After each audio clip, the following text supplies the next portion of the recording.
Hello everyone, welcome to my another blog. তো আপনারা সবাই কেমন আছেন? আশা রাখি সবাই ভালো আছেন।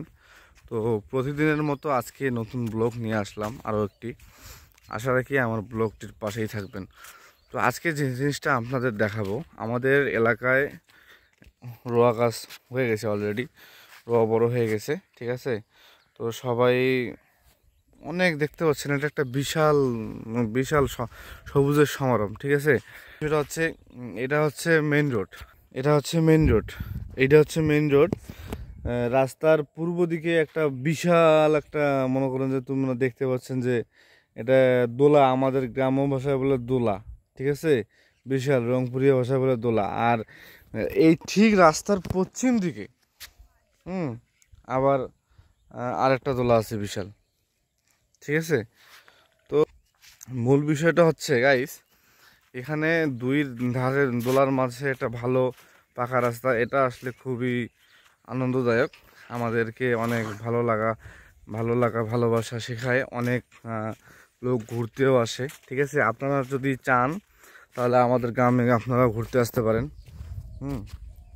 আর বিষয়টা হচ্ছে, আমার যে সাবস্ক্রাইবার বন্ধুরা আছে তাদের ভালোবাসায় আমি এগিয়ে, এই কারণেই আমি অনেক দূরে এগোচ্ছি, সামনে আরও এগোবো। সবাই ভালোবাসা দেবেন। তো মূলত যদিও ধান ক্ষেত, কিন্তু আসলে এখানে বিষয়টা খুবই উপলব্ধি করতে পারছেন যে সবুজের সমাহার দুই পাশে। যদি আপনাদেরকে আরেকটু দেখাই, যেদিকে যাবেন শুধু সবুজ, যেদিকে যাবেন শুধু সবুজ। তো এই সবুজের মাঝে, সবুজের সমাহারের মাঝে আপনাদের এই মনোমুগ্ধকর পরিবেশ খুবই মুগ্ধ করবে।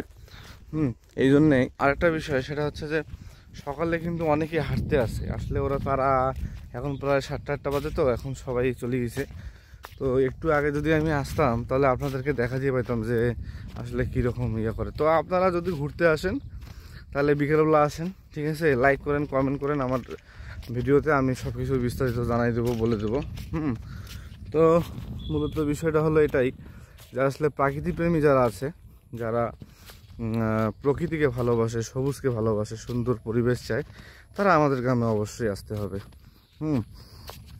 আর বিষয়টা হচ্ছে, আমাদের গ্রামে যে প্রাচীন ঐতিহ্য সেগুলো অবশ্যই আপনাদেরকে ঘুরে দেখাবো। সে পর্যন্ত আপনারা একটু সুস্থ থাকবেন, ভালো থাকবেন। আর যদি আরও কোনো প্রশ্ন থাকে তাহলে অবশ্যই কমেন্টে জানাবেন, লাইক কমেন্ট শেয়ার করবেন। ধন্যবাদ বন্ধুরা, সবাই ভালো থাকবেন, নিজের যত্ন নেবেন যে যার জায়গা থেকে। আশা রাখি ঈশ্বর সবার মঙ্গল করবে।